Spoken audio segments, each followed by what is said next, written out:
Hi everyone, Sandra Vail here at Homesteading Ways, and welcome to our first episode of Simple Suppers.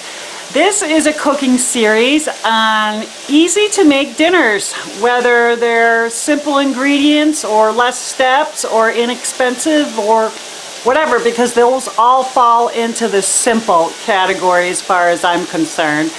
Anyhow, tonight's first dinner supper is my mom's version of a poor man's dinner. It was one of the few things she would cook when she didn't feel like cooking. Normally we would have big dinners every single night, and as much as we loved them as kids, we didn't like all the cleanup that came with it, all the extra dishes and everything that goes along with cooking a big meal. So tonight's simple supper is poor man's dinner. Let's get started. Okay, in this frying pan here, I have 1 pound of ground beef, and I'm crumbling this up and browning it up with, I'd say, about a half of a large onion chopped up.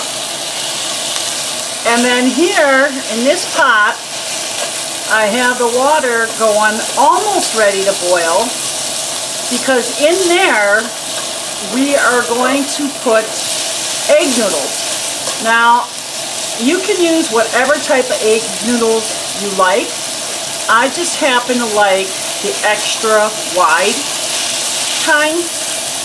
And nowadays, it used to be that noodles were sold in 1 pound bags, but the manufacturers think they're being sneaky and not raising any prices, but making the bags smaller.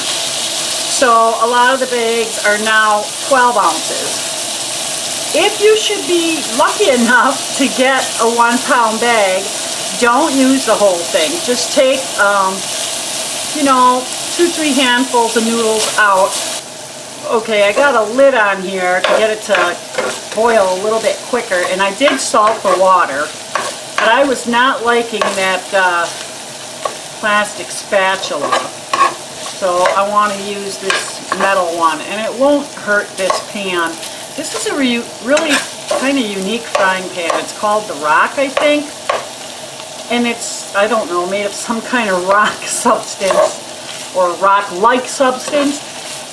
It's pretty non-stick and very durable.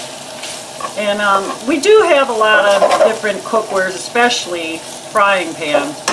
So I do kind of use a variety of them, but this is one I like. This ground beef is almost done. Not quite, there's still some pink in there. So I'm going to hang on a second here. I lowered the heat a little bit on there. Okay, this water over here is about ready to add the noodles to. So I'm just going to get those in there and then let it return back to a boil.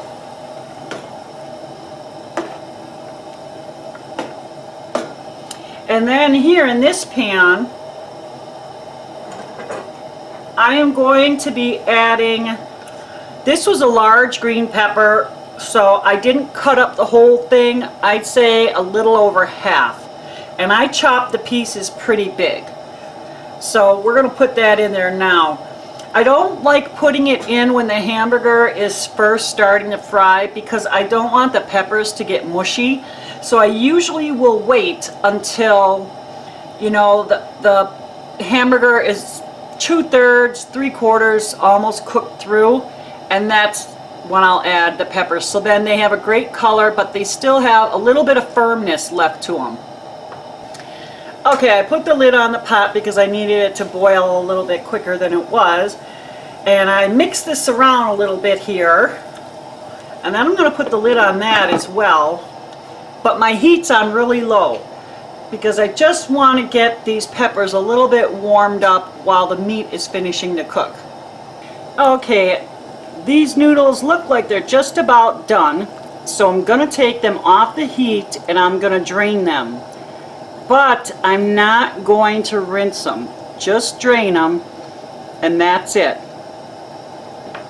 I'm going to check on this as well, and that's looking really good. The peppers have definitely softened up, but there's still some crisp to them. The meat's completely cooked through, and so that's right where we want it. And I'm going to turn it off just for now while I drain the noodles. Alrighty, I drained the noodles, I got them back in my pot, and here is our next step. We're going to take the hamburger and the peppers from the frying pan, and we're going to add it to the noodles.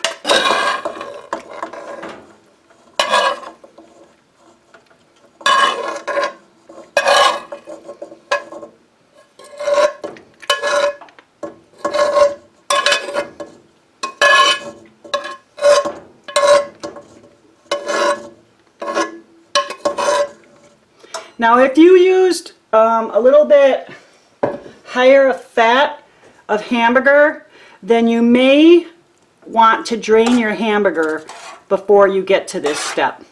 I didn't have a really high fat hamburger, so it wasn't bad. So as you can see, I'm mixing this around, and then we're going to add some pepper. However much you want. I'll probably end up adding more on the table. Okay, and then our last ingredient is cream style corn. I normally do not like this. I loved it as a kid, but as an adult I don't care for cream corn, but it's fabulous in this. It helps to hold it all together, and it just tastes great. So go ahead, pour a can in there. And actually, we're going to use 2 cans of cream corn. Feel free to cut this recipe in half if you don't need this much. But we will definitely eat the leftovers, so this is how much I would make when I still had a few of the kids at home, and it was all gone in one sitting. But with Paul and I, it's leftovers. So you're going to mix this all up, and you're going to heat it through. And then we're going to get it on the plate.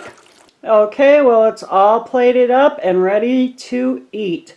Now I know this may be different for some of you, but believe me, it actually does taste really good. I just put some sliced tomatoes on the side to help with the simplicity of the dinner.